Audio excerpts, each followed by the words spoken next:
Hi అండి. టేస్టీగా chicken గోంగూర curry prepare చేద్దాం. మీరు ట్రై చేసి ఎలా వచ్చిందో కామెంట్ చేయండి. పొయ్యి మీద కళాయి పెట్టేసి అందులో ఆయిల్ వేసుకొని గోంగూర అంతా వేసుకోండి.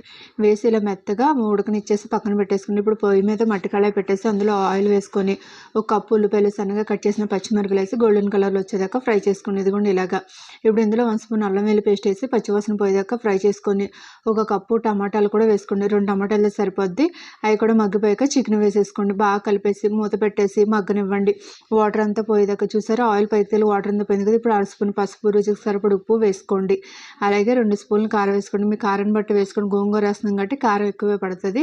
ఇప్పుడు 2 నిమిషాలు మగ్గిచ్చాక ఒక గ్లాస్ వాటర్ వేసుకొని మూత పెట్టేసి ఉడకనివ్వండి. ఇప్పుడు మూత తీసేద్ది. ఇప్పుడు ధనియాల పొడి, జీలకర్ర పొడి వేసేసుకోండి. వేసేసి బాగా కలుపుకొని ఇప్పుడు ఇందాక మనం ఉడికించుకున్న గోంగూర మెత్తగా మ్యాష్ చేసి అది కూడా వేసేసుకోండి. వేసేసి మొత్తం కలిపేసుకుని 5 నిమిషాలు ఉడికించాక చివరిగా కొత్తిమీర వేసుకోండి. అంతే, మన gongura chicken curry prepare. Please subscribe and like. Thank you.